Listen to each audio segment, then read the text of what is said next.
É hora de Comentário na Metrópole. Comentário na Metrópole. Hoje comemora-se mais um aniversário da Revolução Francesa de 14 de julho de 1789. Afinal, a Revolução Francesa abre para os historiadores a era contemporânea. Nós somos ainda mais de 200 anos depois herdeiros da Revolução Francesa. Uma série de conceitos que surgiram naquele período, como por exemplo de cidadão. Afinal, o tratamento de cidadão é produto da Revolução Francesa, a luta pelos direitos fundamentais do homem, pelas liberdades, pela democracia. Tudo isso é vinculado à Revolução Francesa, além, claro, de toda uma visão da uma auréola muito favorável à ideia da Revolução. A partir dali, de 1789, da França, a Revolução acaba se espalhando pela Europa, como é sabido, acaba atingindo até as Américas, tem uma relação, nós sabemos, indireta com o Brasil, a transmigração da família real, que vocês já estão cansados de ouvir, mas que nós falamos tanto em 200 anos,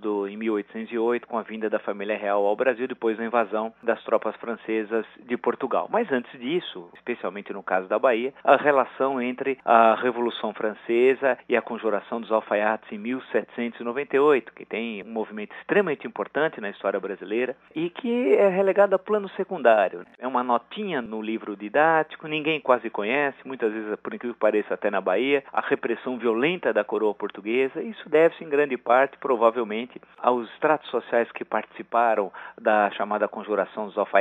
Como chamou Afonso Rui, no antigo livro, A Primeira Revolução Social Brasileira, a participação de negros e mulatos, um ideário radical da Revolução Francesa, nunca conseguiu ser assimilado pelas elites brasileiras. Todos nós sabemos que a Inconfidência Mineira, de 1789, acabou se transformando, especialmente após a proclamação da República, na grande referência anticolonial ocorrida no Brasil antes de 1822. E nós sabemos que a Inconfidência Mineira foi um movimento feito pela elite, pelo andar de cima, em que não teve nenhuma visão de mundo mais democrática, social, muito pelo contrário, a questão central era o não pagamento de impostos, não colocava o dedo na ferida central do Brasil à época, no final do século XVIII, que era a questão da escravidão. E a participação de brancos enriquecidos, excetuando um ou outro, como era o caso do Tiradentes. Acabou se transformando na grande referência colonial, de luta anticolonial, especialmente, como já disse anteriormente, após a proclamação da República. É a Conjuração dos Alfaiates, que tem um viés muito mais social e que, na minha leitura da história do Brasil, é muito mais importante e acabou relegada a um plano secundário.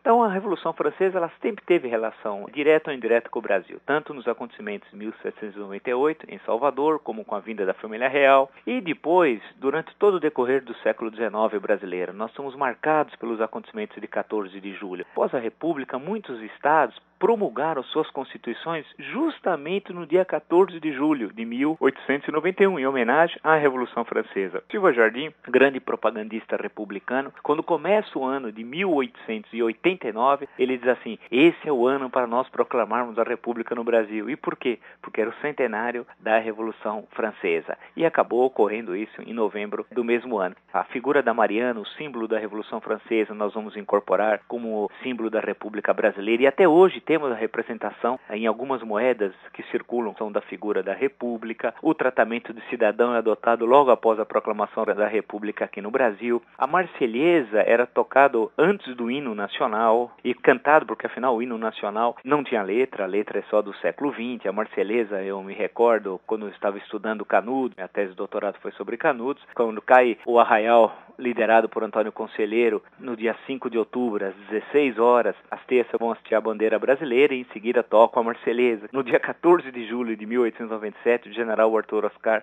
comandante da 4ª Expedição, na sua ordem do dia, relaciona a guerra contra Canudos com a luta contra o feudalismo e fala da Revolução Francesa. Evidentemente não há uma relação entre uma coisa e outra, isso é uma grande bobagem, porém o general Arthur Oscar considerava feudalismo a Canudos, isso nas nossas inversões ideológicas muito comuns na história brasileira. Portanto, a Revolução Francesa, ela sempre teve uma forte relação com os vários continentes, com os vários países do mundo, e no nosso caso, no caso brasileiro, ela sempre esteve presente como a nossa grande referência. Tal. Sempre falamos da França como espaço da pátria, da luta da pátria pela liberdade, pela democracia, tal. E muitas vezes esquecemos que a França é produto de inúmeras contradições. É bom lembrar que o pensamento antissemita, ele se divulga fortemente na segunda metade do século XIX, justamente na França. Portanto, ele tem o lado democrático, mas há um lado extremamente conservador. Basta passar pelo século XX, as perseguições aos judeus, o colaboracionismo na Segunda Guerra Mundial e etc. Porém, a questão da Revolução Francesa é algo que está sempre muito marcado aqui na nossa história, porque ela acaba no interior desse processo, ainda no final do século XVIII, começando o nascimento das ideias socialistas, que estão ali presentes na conspiração dos iguais,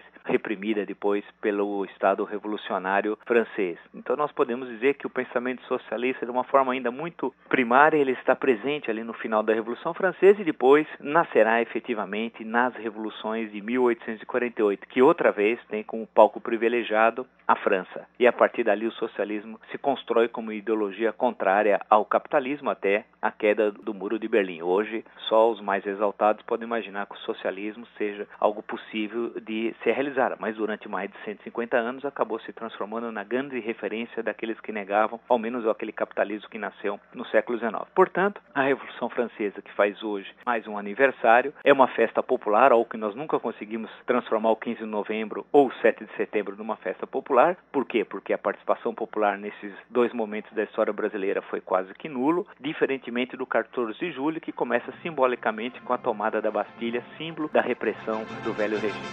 À nos enfants de la patrie, le jour de gloire est arrivé.